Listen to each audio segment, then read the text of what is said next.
Lors d'un voyage, en vacances ou même pour du loisir, si vous voulez capturer de belles images avec des angles de vue originaux, un drone peut être un achat intéressant. Et dans le domaine, DJI sait faire de bons drones à des prix assez contenus. Il y a un peu moins de 2 ans, la marque a sorti son Mini 2, un drone 4K et ultra compact. Salué par la critique en 2020, on est maintenant en 2022 et ce Mini 2 a vu d'autres drones sortir, notamment le Mini 3 Pro, meilleur partout mais pas au même prix.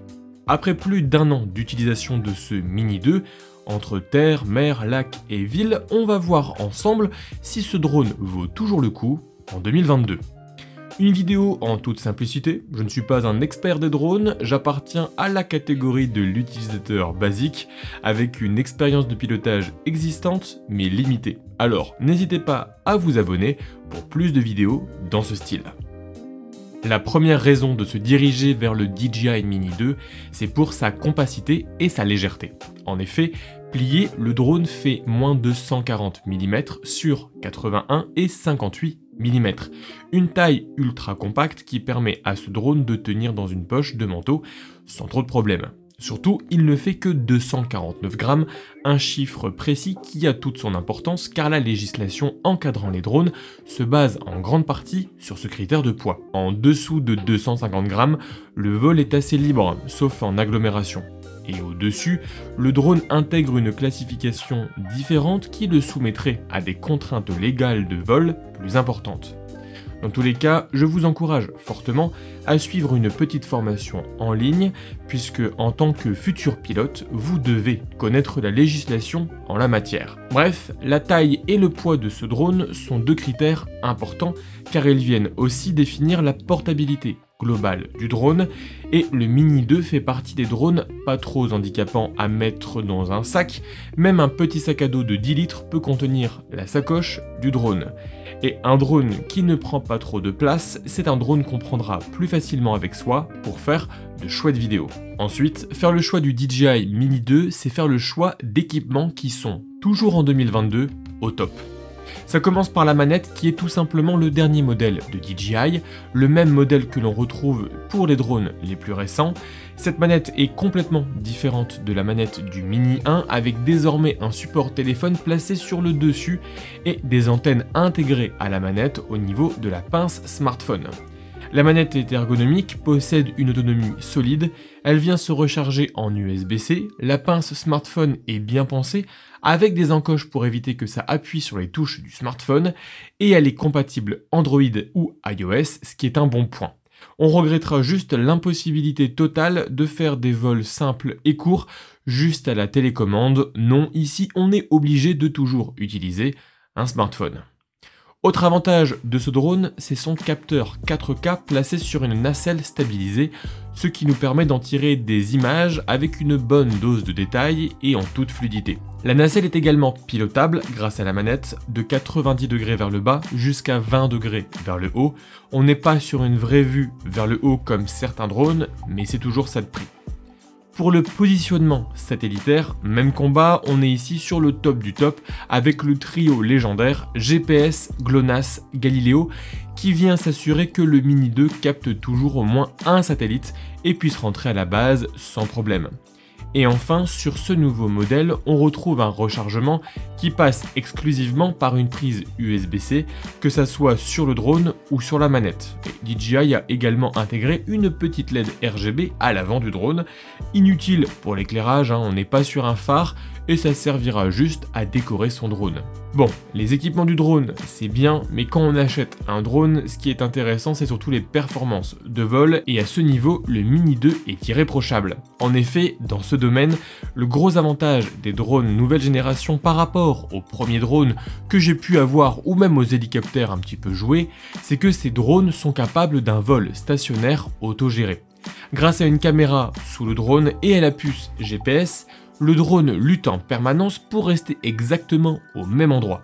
Une fonctionnalité basique mais extrêmement bien gérée qui permet aux débutants de se concentrer exclusivement sur le pilotage et non sur le maintien en l'air. Un vol stationnaire aussi efficace qui n'est possible aussi que grâce à une résistance au vent améliorée sur ce modèle. On n'est plus obligé d'attendre le calme plat pour pouvoir sortir son drone, Et dans une journée classique, avec un vent normal, eh bien ça ne vient pas effrayer le drone. Et même en bord de mer, où le débit d'air est quand même plus soutenu, le drone parvient à lutter pour rester droit, même si ça n'empêchera pas quelques messages d'alerte vent fort. Toujours dans les performances de vol, on compte évidemment sur la vitesse de ce vol. Et là aussi, le drone a été amélioré et on atteint des vitesses très surprenantes pour un drone aussi léger. La vitesse oscille entre 20 km/h pour le mode cinématique, 36 km/h pour le mode normal et 58 km/h pour le mode sport.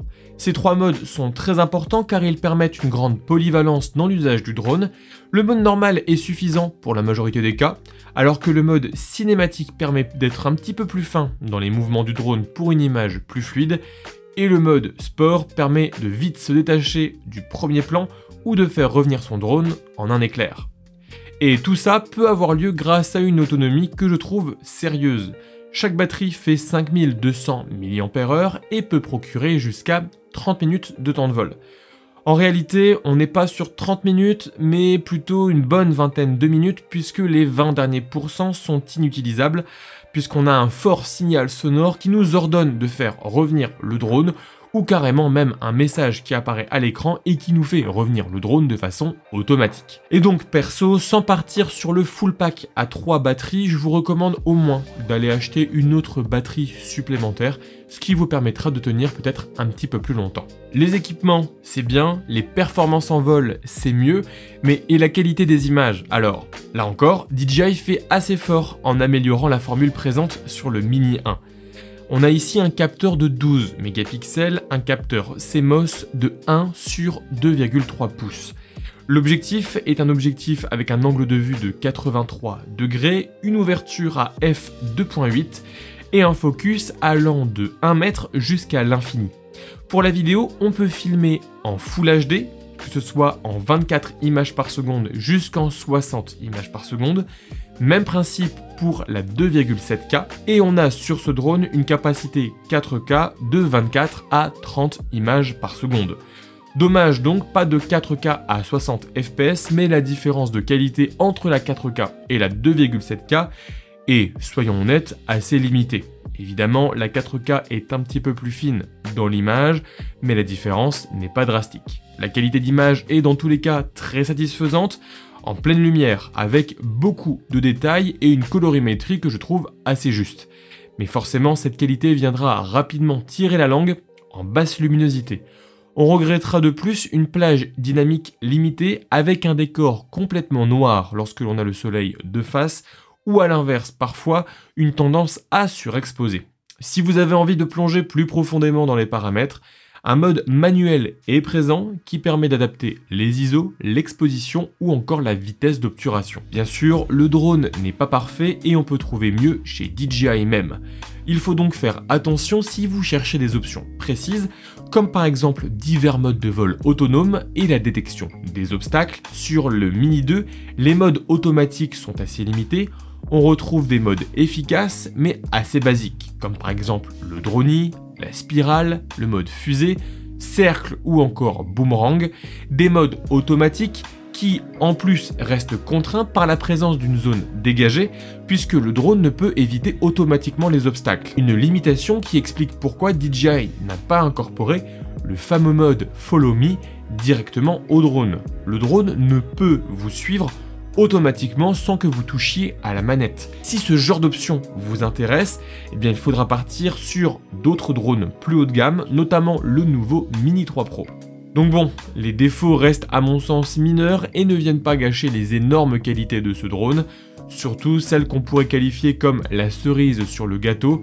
En effet, en dernière qualité, parlons du prix. Avec un prix actuel d'environ 400 à 450 € dans sa version de base, le Mini 2 se trouve dans un juste milieu assez bâtard, entre un prix modeste pour un drone, mais un prix quand même beaucoup trop élevé pour un simple drone considéré par certains comme un jouet ou un gadget. Pour autant, à mon sens, la somme demandée reste totalement justifiée vu la prestation globale.